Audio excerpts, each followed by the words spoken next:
Bonjour à tous, donc aujourd'hui on se retrouve pour une nouvelle vidéo, donc pas pour une recette de cuisine, mais pour une FAQ. Donc une FAQ depuis mon parcours, qu'est-ce que j'ai fait avant, qu'est-ce que je souhaite faire après, les questions sur YouTube, questions sur Insta, voilà.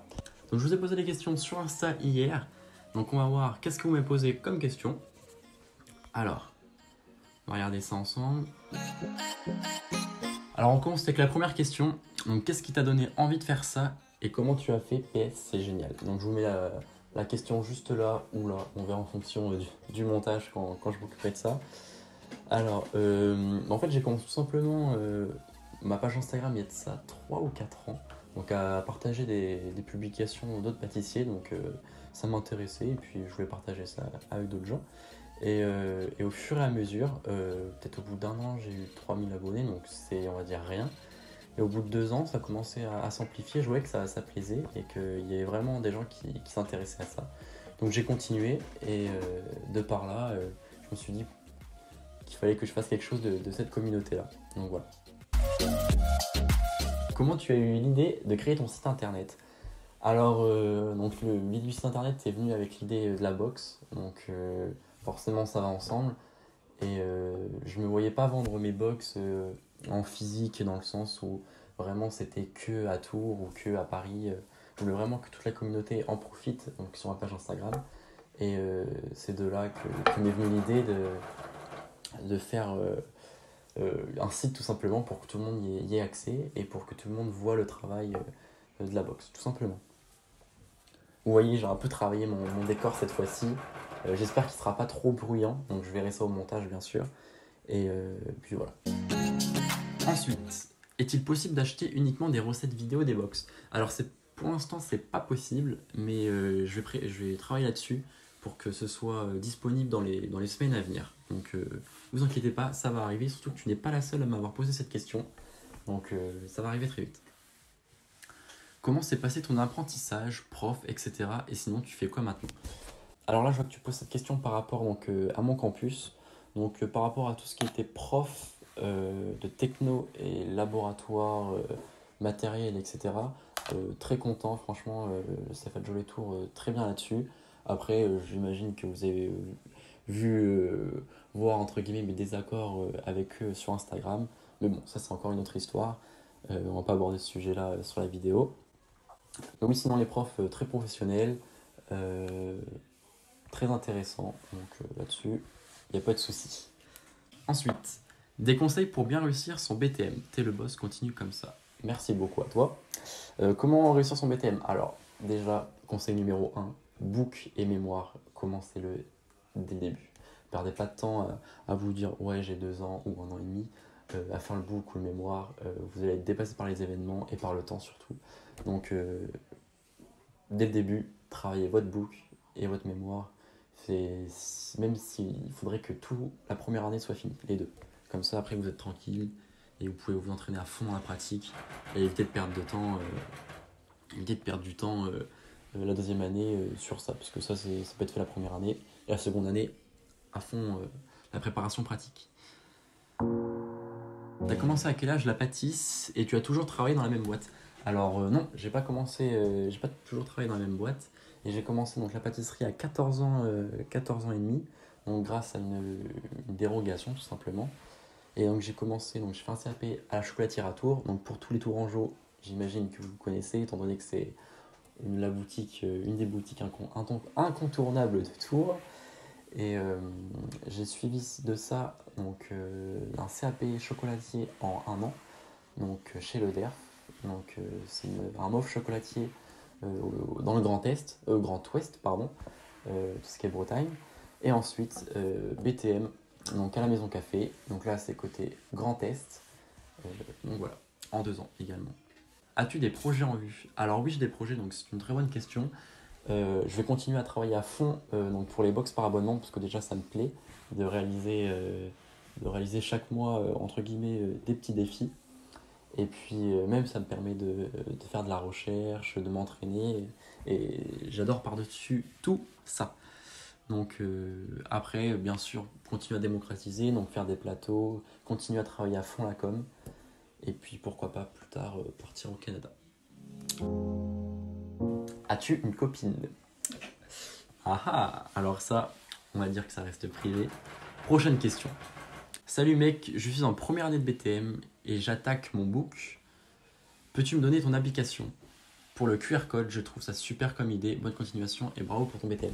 Ah oui, parce que du coup, pendant mon BTM, donc pour tout ce qui est mon book, chaque fiche recette pour chaque produit, euh, pour chaque production, j'avais ajouté un QR code qui permettait tout simplement, donc avec son téléphone, de scanner et de se retrouver sur la publication de ma page Instagram. Donc ça permettait de relier Instagram à mon BTM. Donc je te mettrai si tu veux en lien, tu mets QR code maison ou QR code, créer QR code, tu verras, tu trouveras. Quel conseil donnerais-tu à des jeunes pâtissiers qui souhaitent monter leur boîte? Alors j'imagine que tu parles de boutique de pâtisserie. Alors la règle numéro 1, c'est ne jamais abandonner. Le nombre de fois où j'ai voulu arrêter les box, le projet des box, parce que j'avais ce problème-ci, ce problème-là. euh, et en fait, je me suis toujours dit, il faut pas que j'abandonne. Et voilà où on en est aujourd'hui. Donc, faut surtout pas abandonner, toujours se donner à fond. Et le plus dur, c'est de passer à l'action. Parce que d'avoir des projets, c'est bien, mais de les faire, c'est mieux. Donc voilà. Et de bien être accompagné aussi. Tu penses que le BTM demande beaucoup de travail personnel? Alors, toutes ces questions-là par rapport au BTM, j'y ai répondu dans une précédente FAQ, donc je vais pas y répondre, sinon ça va être un peu chiant pour les gens qui l'ont déjà vu. Mais je t'invite du coup à regarder l'ancienne FAQ par rapport au BTM, tout simplement. Vous allez faire quoi après le BTM? Alors tout simplement ce que je fais de mieux, donc ce que je fais là, la box par abonnement, Instagram, YouTube, tout ce qui me plaît, donc je vais continuer à faire ça, tout simplement. Comment tu fais pour être aussi beau? Alors, très bonne question. Euh, Merci, je le prends comme un compliment, mais je répondrai pas à cette question parce que je sais pas quoi répondre. Ensuite, un avis sur les compagnons du devoir. Alors, quand j'ai commencé donc, mon apprentissage, j'ai voulu faire ça. Et puis même, j'avais regardé des reportages, des,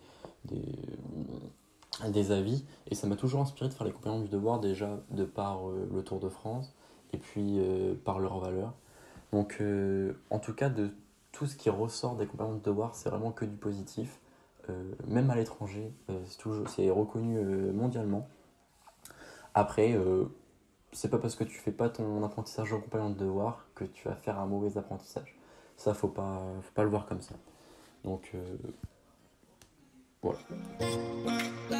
Avec quel partenaire tu travailles-tu pour vendre du matériel? Alors, j'imagine que tu demandes avec quel partenaire je travaille pour la vente de matériel.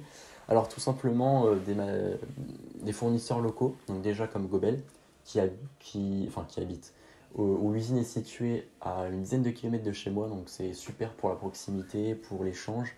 Et puis même, je leur rends visite régulièrement. Et donc voilà. Sinon, pour les autres partenaires hors Gobel, ça va être bien sûr Matfer, Pavoni, euh, Deglon, Silicomart, on en a plein. Donc voilà, c'est chaque mois ça diffère et ça change. Et après on a bien sûr des indépendants qui travaillent des plus petites entreprises. Ton plan de carrière. Alors mon plan de carrière, j'ai pas vraiment de plan, enfin tout n'est pas écrit encore. Euh, pour l'instant vraiment comme je disais tout à l'heure, je me donne à fond dans les box. Après j'ai pour but donc d'aller au Canada et puis ensuite pas forcément d'idée. On- Je vais prendre je vais prendre ce qui vient tout simplement. Donc, quelle est ta plus grande fierté? La plus grande fierté, c'est tout simplement les box, mon site et les box, parce que ça m'a pris énormément de temps. J'ai peut-être mis que en place, enfin, j'ai peut-être mis que en place à partir du mois de septembre, mais je travaille sur le projet depuis le premier confinement, donc depuis mars, avril. C'est vrai que le premier confinement m'a permis de mettre à fond sur le projet et de gagner énormément de temps. Donc, ouais, beaucoup de travail en amont.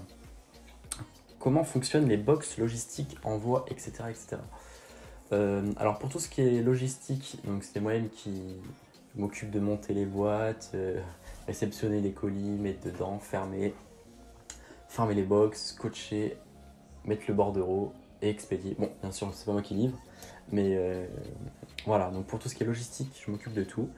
Ensuite, pour tout ce qui est envoi, donc c'est un prestataire, donc en l'occurrence c'était UPS, là on va passer chez La Poste, parce que je préfère tout simplement. Et, euh, et ensuite pour tout ce qui est carton, c'est un prestataire à Paris qui s'occupe de réaliser tous les boîtages. Voilà. À quand une rencontre abonnée? Alors, une rencontre abonnée, c'est pas prévu, mais en tout cas, à partir du mois de décembre, si le confinement le veut bien, enfin du coup le déconfinement, donc je vais réaliser des démonstrations donc à Zodio, donc pour tous les Tourangeaux, à Zodio, donc à Chambray, donc j'imagine que vous connaissez. Ce sera juste avant les caisses, il y a un petit laboratoire où on pourra échanger, partager, tout simplement. Voilà. À quand un challenge sur ta chaîne YouTube? Alors sur ma chaîne YouTube, pourquoi pas, mais si vous voulez un challenge, achetez la box, tout simplement. Comme ça, chaque mois, vous avez un petit challenge, une petite recette à faire, avec détaillé, une petite vidéo de 20 à 30 minutes pour les explications. Et puis voilà. Comment se passe en BTN? Est-ce que tu l'as eu? Comme j'ai dit, regarde ma dernière vidéo, est-ce que je l'ai eu? Malheureusement, je ne l'ai pas eu, mais c'est pas grave. Pas besoin de diplôme pour avancer dans la vie. Voilà. J'en ai déjà 2, ça me suffit. Tu as déjà pensé à essayer le dessert à l'assiette? J'ai fait une mention, moi. Alors, j'ai jamais pensé. Après, c'est vrai que ça m'attire pas plus que ça. Je préfère tout ce qui est pâtisserie boutique. Après, ça peut être intéressant de faire un stage ou de faire, on va dire, une mention comme tu as fait. Pourquoi pas? Je suis pas fermé à cette idée. Après, c'est vrai que de me remettre dans les études alors que là, je dois m'occuper de ma boîte, je sais pas. En tout cas, pourquoi pas faire une vidéo sur l'assiette, sur le dessert à l'assiette? Pourquoi pas? On peut s'initier à ça. À quand des nouvelles recettes sur ta chaîne YouTube? Alors, c'est vrai que je poste beaucoup moins qu'avant par rapport aux recettes sur ma chaîne YouTube. Mais faut pas croire, ça prend énormément de temps. Le temps de faire le gâteau tout en même temps, de tourner, en même temps enregistrer le son. Après, il faut s'occuper du montage. Réellement, au lieu de faire un gâteau, on va dire, en 8 heures, si je veux filmer, c'est au moins 16 heures, le temps de mettre en place, bien tout filmer, les peser, etc. Ça prend énormément de temps, faut plus qu'on ne le pense. Et donc, si vous voulez des vidéos sur ma chaîne YouTube, il y a ma box, encore une fois, qui est là, où je réalise une vidéo de 20 à 30 minutes, super bien détaillée, avec tous mes petits secrets, et bien sûr les recettes. Voilà, d'ailleurs en parlant de box, je vous présente celle de novembre. C'est la box de novembre, donc là il y a toujours le petit magazine, donc, qui inclut, donc ça c'est l'entremets que vous devez réaliser, donc pour la box du mois de novembre, pardon. Donc à l'intérieur, petit descriptif de l'actualité de la pâtisserie. Donc là, en l'occurrence, c'est un petit article sur comment reconnaître une baguette artisanale d'une industrielle. Ensuite, tout ce que vous avez besoin pour la recette avec le déroulé. Là, nos partenaires, donc qui a fait, enfin entre guillemets, d'où vient le cercle, d'où vient la cuir parisienne, d'où vient, etc., etc. Voilà. Petite présentation également des entreprises concernées. Et ensuite, là, c'est toutes les réalisations que vous avez faites les mois derniers. Donc là, en l'occurrence, c'est la réalisation de la tarte au chocolat du mois d'octobre. Donc là, j'essaie d'en mettre le plus possible, ou j'en reçois pas mal, mais j'essaie vraiment d'en mettre le plus possible derrière. Voilà, donc pourquoi pas être le prochain sur la 4e de couverture. En ce qui concerne les produits, donc là, on a une petite cuillère parisienne de chez Déglon. Donc pour faire les beaux creux pour insérer le praliné. Un beau cercle de chez Gobel, entreprise locale, donc à côté de Tours. Un socle à entremets, bien sûr, pour mettre votre entremets. Du rhodoïde pour réaliser votre insert et votre entremets. Et bien sûr, une poche pour pocher le décor. Voilà, voilà. Pourquoi ne faites-vous pas plus de moules avec les moules 3D que vous vendez? Alors tout simplement parce que tout ce qui est moule 3D, ça laisse pas place à la créativité. Parce que du coup, le moule est déjà lui-même créatif, donc il y a juste à le glacer. Et puis à la rigueur, rajouter 2-3 noisettes, mais c'est tout. Alors que là, avec un moule, avec un cercle entremets comme ça, vous avez carte blanche. L'entremets est rond, simple, carré. Vous pouvez tout simplement faire un pochage, le pochage que vous souhaitez, tout simplement. Et donc ça laisse plus de créativité au pâtissier. Donc voilà la raison pour laquelle j'utilise rarement ou jamais ce genre de moule. Voilà. Voilà, donc en l'occurrence, pour le prochain, ce sera une bûche dans la prochaine box. Vous pouvez vous abonner dès maintenant, donc à seulement 20 € la première box. Profitez-en. Pour Noël, c'est plutôt sympa. Voilà, bah écoutez, je vous souhaite une belle journée, un bon dimanche et on se donne rendez-vous dans les box tout simplement.